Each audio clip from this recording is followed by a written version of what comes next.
ജ്യോതിപകം ജീവദായകം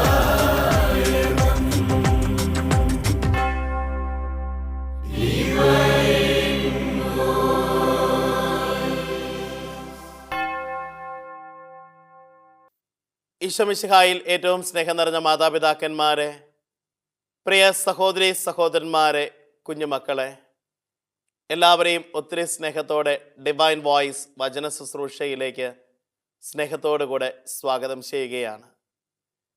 ദൈവത്തിൻ്റെ കൃപയുടെ വചനത്താൽ നിറയപ്പെടുവാനായിട്ട്, ദൈവാനുഗ്രഹ ശക്തിയാൽ നിറയപ്പെടാനായിട്ട് ദൈവം അനുഗ്രഹിച്ച് നൽകിയിരിക്കുന്ന ശുശ്രൂഷയിൽ നാം ഭാഗഭാക്കുകളാകുകയാണ്. ദൈവികതയുടെ പരിപാലന അനുനിമിഷം അനുഭവിക്കാനായിട്ട് ഈ വചന ശുശ്രൂഷ നമുക്ക് ശക്തി നൽകട്ടെ എന്ന പ്രാർത്ഥനയോടെ തിരുവചനം ശ്രവിക്കാനായിട്ട് നമ്മുടെ ഹൃദയങ്ങളെ നമുക്ക് ഒരുക്കാം. വിശുദ്ധ മത്തായി അറിയിച്ച നമ്മുടെ കർത്താവ് ഈശോ മിശിഹായുടെ പരിശുദ്ധ സുവിശേഷം അധ്യായം 13 വാക്യങ്ങൾ 1 മുതൽ.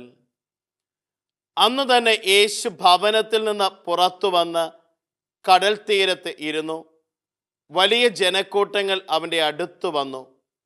തന്നിമിത്തം അവൻ ഒരു തോണിയിൽ കയറിയിരുന്നു. ജനക്കൂട്ടം മുഴുവൻ തീരത്ത് നിന്നു. അപ്പോൾ അവൻ വളരെ കാര്യങ്ങൾ ഉപമകൾ വഴി അവരോട് പറഞ്ഞു. വിതക്കാരൻ വിതയ്ക്കാൻ പുറപ്പെട്ടു. അവൻ വിതച്ചപ്പോൾ വിത്തുകളിൽ കുറെ വഴിയരികിൽ വീണു. പക്ഷികൾ വന്ന് അത് തിന്നു. ചിലത് മണ്ണ് അധികമില്ലാത്ത പാറമേൽ വീണു. മണ്ണിന് ആഴമില്ലാതിരുന്നതിനാൽ അത് പെട്ടെന്ന് മുളച്ചു പൊങ്ങി. സൂര്യൻ ഉദിച്ചപ്പോൾ അത് വെയിലേറ്റു വാടുകയും വേരില്ലാതിരുന്നതിനാൽ കരിഞ്ഞു പോവുകയും ചെയ്തു. വേറെ ചിലത് മുൾച്ചെടികൾക്കിടയിൽ വീണു. മുൾച്ചെടികൾ വളർന്ന് അതിനെ ഞെരുക്കിക്കളഞ്ഞു. മറ്റു ചിലത് നല്ല നിലത്ത് വീണു. അത് 100 മേനിയും 60 മേനിയും 30 മേനിയും വിളവ് നൽകി. ചെവിയുള്ളവൻ കേൾക്കട്ടെ. ഈശോ മിശിഹായിൽ ഏറ്റവും സ്നേഹം നിറഞ്ഞ മാതാപിതാക്കന്മാരെ, പ്രിയ സഹോദരി സഹോദരന്മാരെ, കുഞ്ഞുമക്കളെ, ഡിവൈൻ വോയിസ് വചന ശുശ്രൂഷയിലൂടെ നാം ഇന്നേ ദിവസം കടന്നു പോകുമ്പോൾ നമ്മുടെ വിചിന്തനത്തിനായിട്ട് ഇന്നേ ദിവസം ലഭിച്ചിരിക്കുന്ന വചനഭാഗം വിതക്കാരൻ്റെ ഉപമയാണ്. നാം ഓരോരുത്തരും പല പ്രാവശ്യം ധ്യാനിക്കുകയും വായിക്കുകയും ജീവിതത്തിൽ മനഃപ്പാഠമാക്കുകയും ഒക്കെ ചെയ്തിരിക്കുന്ന വചനഭാഗം വിശുദ്ധ മത്തായിയുടെ സുവിശേഷം 13-ാമത്തെ അധ്യായം 1 മുതൽ 9 വരെയുള്ള വചനഭാഗം. ഈ തിരുവചന ഭാഗത്ത് നമ്മൾ കണ്ടുമുട്ടുകയാണ്. ഈശോനാഥൻ ഭവനത്തിൽ നിന്ന് പുറത്തു വരികയാണ്. പുറത്തു വന്ന് അവൻ കടൽ തീരത്ത് ഇരുന്നു. വലിയ ജനക്കൂട്ടങ്ങൾ അവൻ്റെ അടുത്തേക്ക് വന്നു. ഇത് വളരെ പ്രധാനപ്പെട്ട ഒരു വചനഭാഗമാണ്. അവൻ കടൽ തീരത്ത് വന്നിരിക്കുമ്പോൾ വലിയ ജനക്കൂട്ടങ്ങൾ അവൻ്റെ അടുത്തേക്ക് വരിക. എന്തിനു വേണ്ടിയിട്ടാണ് ഈ ജനക്കൂട്ടങ്ങൾ അവൻ്റെ അടുത്തേക്ക് വന്നത്? ഒറ്റ കാര്യമേ ഉള്ളൂ, അവനിൽ നിന്ന് അനുഗ്രഹം പ്രാപിക്കുക എന്ന ഉദ്ദേശത്തോടു കൂടെ. അവനിൽ നിന്ന് അനുഗ്രഹം പ്രാപിക്കുക. അത് രോഗസൗഖ്യമാകാം, സ്നേഹത്തിൻ്റെ വാക്കുകളാകാം, സാന്ത്വനമാകാം, പുതുജീവനാകാം, തിന്മകളിൽ നിന്ന് വിടുതലായിരിക്കാം, പൈശാചിക ബന്ധനങ്ങളിൽ നിന്ന് മോചനമായിരിക്കാം. ഒന്നുമില്ലെങ്കിലും ദൈവരാജ്യത്തിൻ്റെ ഭാഗഭാക്കാകാൻ വേണ്ടിയിട്ടായിരിക്കാം. അപ്പോൾ അവനിൽ നിന്ന് അനുഗ്രഹം പ്രാപിക്കാനായിട്ട് അവൻ്റെ അടുക്കലേക്ക് ഓടിയെത്തുകയാണ്. അവൻ എന്ത് ചെയ്തു? ഒരു തോണിയിൽ കയറിയിരുന്ന് ജനത്തെ പഠിപ്പിക്കുവാനായിട്ട് തുടങ്ങി. ഈശോ പഠിപ്പിക്കുകയാണ്. ദൈവവചനത്തിൻ്റെ വലിയൊരു ഉപമ പഠിപ്പിക്കുകയാണ്. വിതക്കാരൻ വിതയ്ക്കുകയാണ്. വിതയ്ക്കുമ്പോൾ ചിലത് വഴിയരികിൽ വീണു. പക്ഷികൾ വന്ന് അത് കൊത്തി തിന്നു. പ്രിയമുള്ളവരെ, വിതക്കാരൻ വിതയ്ക്കുമ്പോൾ സത്യത്തിൽ ആ വിത്ത് വീഴേണ്ടത് വിളവ് നൽകാൻ പറ്റുന്ന നല്ല നിലത്ത് വീഴുന്നതിന് പകരം ആ വിത്ത് പോയി വീഴുന്നത് എവിടെയാണ്? വഴിയരികിൽ വിത്ത് വീഴുകയാണ്. വഴിയരികിൽ വിത്ത് വീണപ്പോൾ എന്ത് സംഭവിക്കുന്നു? ആ വിത്തിന് എന്ത് സംഭവിക്കുന്നു? പക്ഷികൾ വന്ന് അത് കൊത്തി തിന്നുകയാണ്. ആ പക്ഷികൾ വന്ന് കൊത്തി തിന്നില്ലായിരുന്നുവെങ്കിൽ ചിലപ്പോൾ കുറേ വിത്തുകളൊക്കെ ആ വഴിയരികിൽ കിടന്ന് മുളച്ച് അത് ചിലപ്പം വളരുമായിരുന്നു. കുറേയൊക്കെ ആളുകൾ ചവിട്ടിയാണെങ്കിലും അങ്ങോട്ടും ഇങ്ങോട്ടും ഒക്കെ കൊണ്ടുപോയി ഇതിലേക്ക് ആ വിത്ത് ചെന്ന് വീണ് അത് എവിടെയെങ്കിലുമൊക്കെ കിടന്ന് കുറച്ച് ഫലമൊക്കെ പുറപ്പെടുവിച്ചേനെ. പക്ഷെ പക്ഷികൾ വന്ന് അത് കൊത്തി തിന്നുകൊണ്ട് എന്ത് സംഭവിച്ചു? പക്ഷിയുടെ വിശപ്പ് അടങ്ങിയതല്ലാതെ അതൊരു ഫലം പുറപ്പെടുവിക്കുന്ന ഒരു അവസ്ഥയിലേക്ക് അതിന് ജീവിതത്തിൽ സംഭവിച്ചില്ല. പലപ്പോഴും ജീവിതത്തിൽ ഇങ്ങനെ സംഭവിക്കുന്ന ഒരവസ്ഥയുണ്ട്. വിത്ത് വീഴേണ്ടാത്തിടത്ത് വീഴുകയും അത് അപരൻ നശിപ്പിക്കുകയും ചെയ്യുന്ന അവസ്ഥ. ചിലപ്പോൾ നമ്മുടെയൊക്കെ ജീവിതത്തിൽ നമുക്ക് ചിന്തിക്കേണ്ട വലിയൊരു മേഖലയത് അനുഗ്രഹം ആകാത്തവരുടെ ഇടയിലേക്ക്, അല്ലെങ്കിൽ സ്വീകരിക്കുവാൻ തയ്യാറല്ലാത്തവരുടെ ജീവിതത്തിലേക്ക് കൃപയെ കൊടുക്കാനായിട്ട് ജീവിതത്തിൽ തയ്യാറാകുമ്പോൾ അത് പലപ്പോഴും പ്രിയമുള്ളവരെ അത് നശിപ്പിക്കപ്പെടുന്ന അവസ്ഥകൾ ജീവിതത്തിൽ സംഭവിക്കുകയാണ്. അത് ജീവിതത്തിൽ സംഭവിക്കുകയാണ്. ഒന്ന് തിരിച്ചറിയാനായിട്ട് ജീവിതത്തിൽ സാധിക്കണം. എനിക്ക് രക്ഷപ്പെടേണ്ട എന്ന് കരുതുന്ന വ്യക്തിയെ ഉന്തി മരം കയറ്റിയാൽ കൈവിടുമ്പോൾ അവർ താഴെ വീഴുന്ന അവസ്ഥ ജീവിതത്തിൽ സംഭവിക്കും. ഒന്നാമത്തെ ഒരു മേഖലയാണ് ജീവിതത്തിൽ ആവശ്യമുള്ളവൻ്റെ പാത്രത്തിലേക്ക് വിളമ്പി കൊടുക്കാനായിട്ട് ജീവിതത്തിൽ സാധിക്കണം. ഈശോ നൽകുന്ന വലിയൊരു പാഠമാണ്. ഈശോയുടെ അടുക്കൽ സൗഖ്യത്തിന് വേണ്ടി കേണവരുടെ അടുത്തേക്ക് അവൻ സൗഖ്യം കൊടുത്തു. അവനെ കാണാനായിട്ട് സിക്കമൂർ മരത്തിന്റെ മുകളിൽ കയറിയവന്റെ ജീവിതത്തിലേക്ക് അവൻ കൃപയായിട്ട് വന്നു. അവന്റെ അടുത്ത് വന്ന് കേണപേക്ഷിച്ചവന്റെ മകൾക്ക് അവൻ പുതുജീവനായിട്ട് തീർന്നു. പ്രിയമുള്ളവരെ, നമ്മുടെയൊക്കെ ജീവിതത്തിലും നാം ഓരോരുത്തരും ചിന്തിക്കണം, അപരന് ആവശ്യമുള്ളവന്റെ അടുത്തേക്ക് അനുഗ്രഹമായിട്ട് തീരാനായിട്ട് ജീവിതത്തിൽ സാധ്യമാകണം. ആവശ്യമുള്ളവന്റെ അടുത്തേക്ക് അനുഗ്രഹമായിട്ട് തീരാനായിട്ട് ജീവിതത്തിൽ സാധ്യമാകണം. ഞാൻ കൊച്ചു സംഭവം എൻ്റെ മനസ്സിലേക്ക് ഓർമ്മ വരികയാണ്. കുറച്ച് നാളുകൾക്ക് മുമ്പ് എൻ്റെ ആശ്രമത്തിൽ നിന്ന് കുറച്ച് ഫല വസ്തുക്കളൊക്കെ ചേർത്ത് വെച്ച് ഒരിടത്ത് കൊണ്ടുപോയി കൊടുത്തു. ഈ കിട്ടിക്കഴിഞ്ഞപ്പം അവർ പറഞ്ഞു, ഓ ഇതിവിടെ വേണ്ടായിരുന്നു, എന്നാലും അച്ഛൻ കൊണ്ടുവന്നല്ലേ ഇരിക്കട്ടെ. ഞാൻ പുറത്തേക്ക് ഇറങ്ങിയപ്പം എൻ്റെ മനസ്സിൽ തോന്നിയ ഒരു ചിന്തയുണ്ട്. എന്താണെന്നറിയാമോ? എൻ്റെ മനസ്സിൽ തോന്നി, ഓ ഇതിവിടെ കൊണ്ടുവന്ന് കൊടുക്കണ്ടായിരുന്നു, ഇത് വിശക്കുന്ന മറ്റൊരാൾക്ക് കൊടുക്കുകയായിരുന്നു കൂടുതൽ നല്ലത്. പ്രിയമുള്ളവരെ, പലപ്പോഴും നമ്മുടെയൊക്കെ ജീവിതം നമ്മൾ ചിന്തിച്ച് നോക്കിക്കേ, വയറ് നിറഞ്ഞവൻ്റെ അടുത്തേക്കല്ല വിളമ്പി കൊടുക്കേണ്ടത്, മറിച്ച് വിശക്കുന്നവൻ്റെ അടുത്തേക്ക് വിളമ്പി കൊടുക്കാനായിട്ട് ജീവിതത്തിൽ സാധ്യമാകണം. നിയമാവർത്തന പുസ്തകം 30-ാമത്തെ അധ്യായം 14-ാം വാക്യം പറയുന്നു, വചനം നിനക്ക് സമീപസ്ഥമാണ്, അത് നിന്റെ അധരത്തിലും ഹൃദയത്തിലുമുണ്ട്, അത് പ്രാവർത്തികമാക്കാൻ നിനക്ക് കഴിയും. വചനം നിനക്ക് സമീപസ്ഥമാണ്, അത് നിന്റെ അധരത്തിലും ഹൃദയത്തിലുമുണ്ട്, അത് പ്രാവർത്തികമാക്കാനായിട്ട് നിനക്ക് ജീവിതത്തിൽ കഴിയും. അത് കഴിയുന്നിടത്തേക്ക് കൊടുക്കാനായിട്ട് ജീവിതത്തിൽ തയ്യാറാകത്തുള്ളൂ. രണ്ടാമതായിട്ട് നമ്മൾ കണ്ടുമുട്ടുകയാണ്, അവൻ വിതച്ചപ്പോൾ ചിലത് മണ്ണധികമില്ലാത്ത പാറമേൽ വീണു. മണ്ണധികമില്ലാത്ത പാറമേൽ വീണു. ഈ പാറമേൽ വിത്ത് വീഴുകയാ. പ്രിയമുള്ള ദൈവജനമേ, ഒന്ന് തിരിച്ചറിയാനായിട്ട് സാധിക്കണം. സങ്കീർത്തനങ്ങളുടെ പുസ്തകം 81-ാമത്തെ അധ്യായം 10-ാം വാക്യം പറയുകയാണ്, നീ വാ തുറക്കുക, ഞാൻ നിനക്ക് ഭക്ഷിക്കാൻ തരാം. വീണ്ടും സങ്കീർത്തനങ്ങളുടെ പുസ്തകം 119-ാമത്തെ അധ്യായം 9-ാം വാക്യം പറയുന്നു, യുവാവ് തൻ്റെ മാർഗം എങ്ങനെ നിർമ്മലമായി സൂക്ഷിക്കും, അങ്ങയുടെ വചനമനുസരിച്ച് വ്യാപരിച്ചുകൊണ്ട്. മണ്ണ് അധികമില്ലാത്ത പാറമേൽ വീണപ്പോൾ എന്ത് സംഭവിക്കുകയാണ്? ഇത് മുളച്ചെങ്കിലും വേര് ആഴപ്പെടാത്തത് കൊണ്ട് അത് വെയിൽ ഉദിച്ചപ്പോൾ അത് കരിഞ്ഞു പോയി. പ്രിയമുള്ളവരെ, നമ്മുടെയൊക്കെ ജീവിതത്തിലും നാം ഓരോരുത്തരും ഒന്ന് ചിന്തിച്ചു നോക്കണം. ഹൃദയം പാറയാകുന്ന അവസ്ഥകൾ ജീവിതത്തിൽ ഉണ്ടോ? കൃപ ജീവിതത്തിലേക്ക് കടന്നു വരുമ്പോഴും ആ കൃപയെ കാര്യമാക്കാതെ അല്ലെങ്കിൽ അതിന് വേണ്ട പരിഗണന കൊടുക്കാതെ ജീവിക്കുന്ന ജീവിത സാഹചര്യങ്ങൾ ഞാനും നിങ്ങളും ജീവിതത്തിൽ സൃഷ്ടിക്കുന്ന വ്യക്തികളാണോ? ജീവിതത്തിൽ നാം ഓരോരുത്തരും ചിന്തിച്ചു നോക്കണം. കൃപ എൻ്റെ ജീവിതത്തിലേക്ക് കടന്നു വരുന്നു, ഞാൻ കൃപയ്ക്കൊത്ത് ജീവിച്ചേക്കാന്ന് പറയുന്നു. പക്ഷെ അടുത്ത നിമിഷം തന്നെ എൻ്റെ ജീവിതത്തിലേക്ക് ഒരു കാറ്റും കോളും ഉണ്ടായപ്പോൾ, എൻ്റെ ജീവിതത്തിലേക്ക് ഒരല്പം സൂര്യപ്രകാശം കൂടുതൽ അടിച്ചപ്പോൾ ഇട്ടിട്ട് പോകുന്ന അവസ്ഥകൾ ജീവിതത്തിൽ കാണാറുണ്ടോ? അക്കരെ പച്ച അന്വേഷിച്ചു പോകുന്ന അവസ്ഥകൾ ജീവിതത്തിലുണ്ടോ?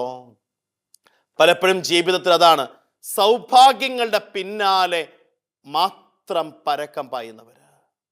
ഒരല്പം സഹനമുണ്ടാകുമ്പോൾ, ഒരല്പം വേദനയുണ്ടാകുമ്പോൾ ഒരു മടിയും കൂടാതെ ഉപേക്ഷിച്ചുള്ള ഒരു ജീവിത ശൈലി ജീവിതത്തിൽ നാം ഓരോരുത്തരും ചിന്തിക്കണം. ജീവിതത്തിൽ നാം ഓരോരുത്തരും ചിന്തിച്ചു നോക്കണം. ഒന്ന് പിടിച്ചു നിൽക്കാനായിട്ട് പരിശ്രമിക്കാത്ത അവസ്ഥകൾ ജീവിതത്തിൽ സംഭവിക്കുകയാണോ? സൂര്യൻ ഉദിച്ചപ്പോൾ അത് വെയിലേറ്റു വാടുകയും വേരില്ലാതിരുന്നതിനാൽ കരിഞ്ഞു പോവുകയും ചെയ്തു എന്ന് വചനം പറയുകയാണ്.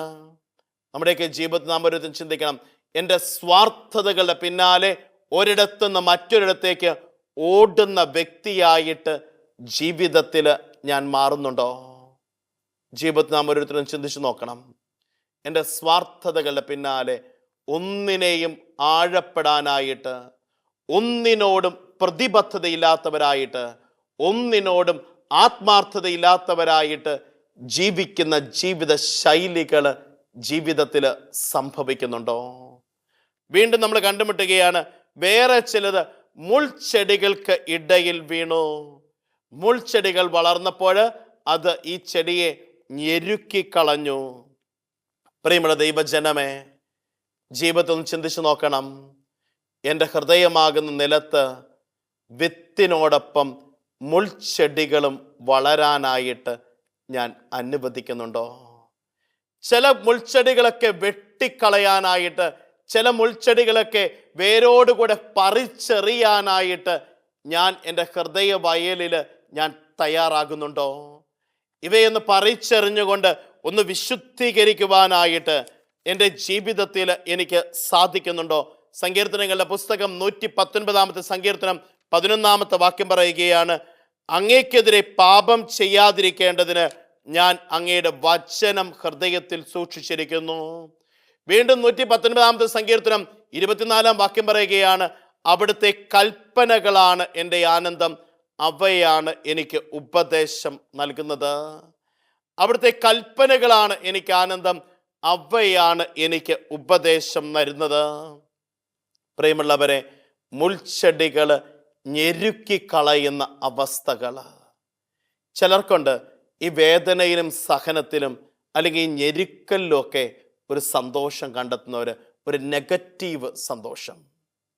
ചിലരുണ്ട്, എന്നെ ചിലർ 2 വഴക്ക് പറഞ്ഞില്ലെങ്കിൽ എനിക്ക് സമാധാനമില്ല. വേറെ ചിലരുണ്ട്, കലഹം ഉണ്ടാക്കിയില്ലെങ്കിൽ അവർക്ക് സമാധാനമില്ല. വേറെ ചിലരുണ്ട്, ഒരു കുടുംബം നശിപ്പിച്ചില്ലെങ്കിൽ അവർക്ക് സമാധാനമില്ല. ഈ ഞെരുക്കങ്ങൾ ഇങ്ങനെ ഉണ്ടാക്കിക്കൊണ്ടിരിക്കുന്നവർ. വേറെ ചിലരുണ്ട്, നിസ്സാര കാരണങ്ങളുടെ പേരിൽ ജീവിതത്തെ തന്നെ സഹനമാക്കി മാറ്റുന്നവർ, നെഗറ്റീവ് സഹനങ്ങളിൽ സന്തോഷം കണ്ടെത്തുന്നവർ, നെഗറ്റീവ് സഹനങ്ങളിൽ ജീവിതത്തിൽ എന്തെങ്കിലുമൊക്കെ രീതിയിലുള്ള ഒരു വിധത്തിലുള്ള മാനസിക വിഭ്രാന്തിയുടെ സന്തോഷം കണ്ടെത്തുന്നവർ. പ്രിയമുള്ളവരെ, നെഗറ്റീവ് സന്തോഷങ്ങൾ ഒരിക്കലും നമ്മുടെ ജീവിതത്തിൻ്റെ നന്മയായിട്ട് തീരില്ല. ചില വ്യക്തികളൊക്കെ ഉണ്ട്, ഒരു കാര്യമില്ലാതെ മറ്റുള്ളവരുടെ മേൽ വിരോധം വെച്ചുകൊണ്ടിരിക്കുന്നത്, ഒരു കാര്യമില്ലാതെ മറ്റുള്ളവരുടെ മേൽ വിദ്വേഷം വെച്ചുകൊണ്ടിരിക്കുന്നത്, ഒരു കാര്യമില്ലാതെ മറ്റുള്ളവരുടെ മേൽ ഏതെങ്കിലും രീതിയിലുള്ള തകർച്ചകളും ഏഷണുകളും വെച്ചുകൊണ്ടിരിക്കുന്നവർ. അവരെന്താ ചെയ്യുന്നത്? അപരൻ്റെ കണ്ണീരിൽ, അപരൻ്റെ വേദനയിൽ, അപരൻ്റെ തകർച്ചയിൽ സന്തോഷിക്കുന്നവരാണ്. ചില വ്യക്തികളൊക്കെ ജീവിതത്തിൽ കണ്ടുമുട്ടാനായിട്ട് ഇടയായിട്ടുണ്ട്. അപരൻ്റെ തകർച്ചയിൽ അപരൻ്റെ വേദനയിൽ, അപരൻ്റെ നാശത്തിൽ സന്തോഷിക്കാനായിട്ടുള്ള മനസ്സ്. ഞാൻ പറയും പിശാചിൻ്റെ ഏറ്റവും വലിയ ബന്ധന അവസ്ഥയാണ് ഇതെന്ന്. അപരൻ്റെ വേദന, അപരനെ ഞാൻ വേദനിപ്പിച്ച്, അപരൻ്റെ കണ്ണീര് വീഴിച്ച്, അപരൻ്റെ പേര് നശിപ്പിച്ച് അതിൽ ഞാൻ സന്തോഷവും സംതൃപ്തിയും കണ്ടെത്തുക. ഞാൻ പറയും ഇപ്രകാരമുള്ള വ്യക്തികളൊക്കെ എന്ന് പറഞ്ഞാൽ ഒരു തിന്മയുടെ ബന്ധനാവസ്ഥയിലുള്ള വ്യക്തികളാണ്. അവർക്കൊക്കെ വേണ്ടിയിട്ട് നമ്മൾ ആത്മാർത്ഥമായിട്ട് പ്രാർത്ഥിക്കണം, അവരുടെയൊക്കെ ജീവിതത്തിൽ ഒരു വിശുദ്ധീകരണം ഉണ്ടാകാൻ വേണ്ടിയിട്ട്. കാരണം വെച്ചാൽ ഈ ഒരു തിന്മയുടെ ബന്ധനം മൂലം അവരെന്ത് ചെയ്യുന്നു, ഒരു വ്യക്തിയെ മാത്രമല്ല പലരെയും അവർ ഇപ്രകാരത്തിൽ നശിപ്പിക്കുകയും തകർക്കുകയും ചെയ്യുന്നു, നിരപരാധികളുടെ കണ്ണീര് വീഴാനായിട്ട്. ഞാൻ ഒരു കാര്യം ഇത് പറയുമ്പോൾ വളരെ കൃത്യമായിട്ട് പറയും, നിരപരാധിയുടെ കണ്ണീരെന്ന് പറയുന്നത് തമ്പുരാൻ്റെ കണക്ക് പുസ്തകത്തിലാണ്. നിരപരാധിയുടെ കണ്ണീരെന്ന് പറയുന്നത് തമ്പുരാൻ്റെ കണക്ക് പുസ്തകത്തിലാണ്, ഉറപ്പിച്ചോളണം. അപ്പം ഈ ഞെരുക്കുന്ന അവസ്ഥകൾ, ഞെരുക്കലുകൾ ഉണ്ടാകുന്ന അവസ്ഥകൾ, ചിലത് നല്ല നിലത്ത് വീണു, അത് 100 മേനിയും 60 മേനിയും 30 മേനിയും ഫലം പുറപ്പെടുവിച്ചു. പ്രിയമുള്ളവരെ, ഈ ഫലം പുറപ്പെടുവിക്കുന്ന വിത്ത് നല്ല നിലത്ത് വീണു, ആ മണ്ണ് ആ വിത്തിനെ സ്വീകരിച്ചു. ആ വിത്ത് ആ നിലത്ത് വീണ് അഴിയാനായിട്ട്, വചനം പറയുകയാണ്, ഗോതമ്പ് മണി നിലത്ത് വീണ് അഴിയാനായിട്ട് തയ്യാറാകുന്നുവെങ്കിൽ അത് ഏറെ ഫലം പുറപ്പെടുവിക്കും, അഴിയുന്നില്ലെങ്കിൽ അത് അതേപടി ഇരിക്കും. ഈ വിത്ത് നിലത്ത് വീണ് അഴിയാനായിട്ട് വിത്ത് തയ്യാറായി, ആ വിത്ത് അഴിയാനായിട്ട് ആ മണ്ണ് വിട്ടുകൊടുക്കപ്പെടുവാനായിട്ട് തയ്യാറായി. പ്രിയമുള്ളവരെ, വചനമാകുന്ന വിത്ത് എൻ്റെ ഹൃദയത്തിലേക്ക് ദൈവം അഴിയാനായിട്ട് ഫലം പുറപ്പെടുവിക്കാനായിട്ട് വിതയ്ക്കുമ്പോൾ ആ വചനത്തിന് വളരാനായിട്ട് എൻ്റെ ഹൃദയത്തെ വിട്ടുകൊടുക്കാനായിട്ട് ജീവിതത്തിൽ എനിക്ക് സാധിക്കണം. വെറുതെ വിട്ടുകൊടുത്തുകൊണ്ട് മാത്രം കാര്യമില്ല, മറിച്ച് ഞാൻ പറയും വളവും വെള്ളവും സമയാസമയങ്ങളിൽ കൃത്യതയിൽ കൊടുക്കാനായിട്ട് ജീവിതത്തിൽ സാധിക്കണം. ഈ വളവും വെള്ളവും ഉണ്ടല്ലോ, കൂടിയും പോകരുത് കുറഞ്ഞും പോകരുത്, അത് കൃത്യതയിൽ കൊടുക്കാനായിട്ട് ജീവിതത്തിൽ തയ്യാറാകുമ്പോഴാണ് 100 മേനി ഫലം എൻ്റെ ജീവിതത്തിലൂടെ സംഭവിക്കുന്നത്. ഈ 100 മേനി ഫലം എന്ന് പറയുമ്പോൾ പ്രിയമുള്ളവരെ, എൻ്റെ ജീവിതത്തിന് അനുഗ്രഹമാവുകയും എൻ്റെ ചുറ്റുമുള്ളവരുടെ ജീവിതത്തിന് അനുഗ്രഹമാവുകയും ചെയ്യണം. ഞാൻ ഈ ഫലം പുറപ്പെടുവിക്കുക എന്ന് പറയുമ്പം എൻ്റെ ജീവിതത്തിന് മാത്രം അനുഗ്രഹം ആണെന്ന് ഞാൻ കരുതില്ല, മറിച്ച് എൻ്റെ ചുറ്റുമുള്ളവരുടെ ജീവിതത്തിനും ഞാനൊരു അനുഗ്രഹമായി തീരണം. ഞാൻ മൂലം മറ്റൊരാൾ കണ്ണീര് ഒഴുക്കരുത്. ഞാൻ മൂലം മറ്റൊരാൾ കണ്ണീര് ഒഴുക്കരുത്. ദൈവാനുഗ്രഹത്തിൻ്റെ ഒരു ജീവിതം എന്ന് പറയുന്നത് അതാണ് പ്രിയമുള്ളവരെ. ദൈവാനുഗ്രഹത്തിൻ്റെ ഒരു ജീവിതം ഒരു വ്യക്തിയുടെ ജീവിതത്തിലുണ്ടെങ്കിൽ ആ വ്യക്തി മൂലം മറ്റൊരാൾ കണ്ണീരൊഴുക്കാനായിട്ട് ഇടയാകില്ല. ദൈവിക കൃപ ഒരു വ്യക്തിയിൽ വസിക്കുമ്പോൾ ആ വ്യക്തി മൂലം മറ്റൊരാൾ ഒരിക്കലും സഹനം അനുഭവിക്കില്ല. കാരണം വെച്ചാൽ ഈശോയുടെ ജീവിതത്തിലേക്ക് നോക്കിക്കേ, ഈശോ ദൈവിക കൃപയാൽ നിറയപ്പെട്ട വ്യക്തിയായിരുന്നു. അവൻ അപരന് വേണ്ടിയിട്ട് സഹനങ്ങൾ ഏറ്റെടുത്തു, അപരന് വേണ്ടിയിട്ട് അവൻ കണ്ണീരൊഴുക്കി. പക്ഷേ അവൻ്റെ അടുക്കൽ കണ്ണീരായിട്ടും വേദനയായിട്ട് വന്നവരെയും അവൻ ആശ്വസിപ്പിച്ചു. വീണ്ടും നോക്കിക്കേ, കുരിശെ കിടന്നുകൊണ്ട് പോലും അവൻ ശത്രുക്കൾക്ക് വേണ്ടി പ്രാർത്ഥിക്കാനായിട്ട് ജീവിതത്തിൽ തയ്യാറായി. പ്രിയമുള്ള ദൈവജനമേ, നമ്മുടെയൊക്കെ ജീവിതത്തിൽ നാം ഓരോരുത്തരും ഒന്ന് ചിന്തിച്ചു നോക്കണം, എത്രമാത്രം ദൈവം എൻ്റെ ജീവിതത്തിൽ ചൊരിയുന്ന അനുഗ്രഹങ്ങളെ ജീവിതത്തിൽ സ്വീകരിച്ചുകൊണ്ട് എൻ്റെ ജീവിതത്തിൻ്റെ അനുഗ്രഹമാകാനും അപരൻ്റെ ജീവിതത്തിലേക്ക് കൃപയാകാനും എനിക്ക് സാധിക്കുന്നു. എൻ്റെ ഹൃദയമാകുന്ന നിലത്ത് വീഴുന്ന വചന വിത്തുകൾ എത്ര ശതമാനം ഫലം പുറപ്പെടുവിക്കാനായിട്ട്, ഈ ഫലം അപരൻ്റെ ജീവിതത്തിലേക്ക് ഒരു അനുഗ്രഹമായിട്ട് മാറ്റാനും എനിക്ക് സാധ്യമാകുന്നുണ്ടോ? നമ്മുടെയൊക്കെ ജീവിതങ്ങളിലേക്ക് നാം ഒന്ന് ആഴ്ന്നിറങ്ങാനായിട്ട് ഇന്നേ ദിവസം സാധ്യമാകണം. വചനമാകുന്ന വിത്ത് ഒരു മടിയും കൂടാതെ ഈശോയാകുന്ന കർഷകൻ വിതയ്ക്കുകയാണ്. ആ വചനമാകുന്ന വിത്ത് എൻ്റെ ഹൃദയത്തിൽ വീഴുന്നത് നൂറുമേനി ഫലം പുറപ്പെടുവിക്കുന്നുണ്ടോ എന്ന് എനിക്ക് പരിശോധിക്കാനായിട്ട് എൻ്റെ ജീവിതത്തിൽ എനിക്ക് സാധ്യമാക്കണം.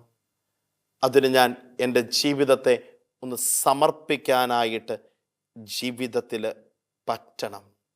യെശയ്യാ പ്രവാചകന്റെ പുസ്തകം 34-ാമത്തെ അധ്യായം 16-ാമത്തെ വാക്യം പറയുകയാണ്, കർത്താവിൻ്റെ അധരങ്ങൾ കൽപ്പിക്കുകയും അവിടുത്തെ ആത്മാവ് അവയെ ഒരുമിച്ച് കൂട്ടുകയും ചെയ്തിരിക്കുന്നു. വീണ്ടും നമ്മൾ തിരുവചനത്തിൽ കണ്ടുമുട്ടുകയാണ്. യെശയ്യാ പ്രവാചകന്റെ പുസ്തകം 55-ാമത്തെ അധ്യായം 11-ാമത്തെ വചനം പറയുകയാണ്, എൻ്റെ അധരങ്ങളിൽ നിന്ന് പുറപ്പെടുന്ന വാക്കും അങ്ങനെ തന്നെ ഫലരഹിതമായി അത് തിരിച്ചു വരില്ല. എൻ്റെ ഉദ്ദേശം അത് നിറവേറ്റും. ഞാൻ കൽപ്പിക്കുന്ന കാര്യം വിജയപ്രദമായി ചെയ്യും. പ്രിയമുള്ളവരെ, ഇപ്രകാരത്തിലുള്ള ദൈവവചനത്തിൻ്റെ അനന്ത യോഗ്യതയാൽ നിറയപ്പെടാനായിട്ട് നമ്മുടെ വിശ്വാസ ജീവിതത്തിൽ നമുക്ക് സാധിക്കണം. നമ്മുടെയൊക്കെ വിശ്വാസ ജീവിതത്തിൽ പ്രിയമുള്ളവരെ, ഈ ഒരു കൃപയുടെ അനുഭവത്തെ ജീവിതത്തിൽ ഒന്ന് ചേർത്ത് വെക്കാനായിട്ട്, ഈ കൃപ നൽകുന്ന ശക്തിയാൽ ജീവിതം മുന്നേറുവാനായിട്ട്, അപ്രകാരം ഒരു അനുഗ്രഹദായകമാക്കിയ ജീവിതമാക്കി മാറ്റാനായിട്ട് നമുക്കും സാധ്യമാക്കണം. ഒരു നിമിഷം കരങ്ങളെ കൂപ്പി കണ്ണുകളടച്ച് നമുക്കും പ്രാർത്ഥിക്കാം. കാരുണ്യവാനും സ്നേഹനിധിയുമായ നല്ല ദൈവമേ, അങ്ങേ തിരുസന്നിധിയോട് ഈ നിമിഷം എൻ്റെ ജീവിതത്തെ ചേർത്ത് വയ്ക്കുന്നു. എൻ്റെ ഹൃദയമാകുന്ന വയലിനെ അനുനിമിഷം ഒരുക്കത്തോടു കൂടെ സൂക്ഷിക്കുവാനായി, ഒരുക്കത്തോടു കൂടെ ആയിരുന്നു കൊണ്ട് വചനമാകുന്ന വിത്ത് ആ ഹൃദയ വയലിൽ വീഴുമ്പോൾ തന്നെ അതിനെ വളരാനുള്ള എല്ലാ സാഹചര്യങ്ങളും ഒരുക്കി കൊടുത്ത് നൂറുമേനി ഫലം പുറപ്പെടുവിക്കുവാൻ എന്നെ അനുഗ്രഹിക്കണമേ. അമ്മേ മാതാവേ, എനിക്ക് വേണ്ടി മാധ്യസ്ഥം യാചിക്കണമേ. പിതാവിൻ്റെയും പുത്രൻ്റെയും പരിശുദ്ധാത്മാവിൻ്റെയും നാമത്തിൽ ആമേൻ.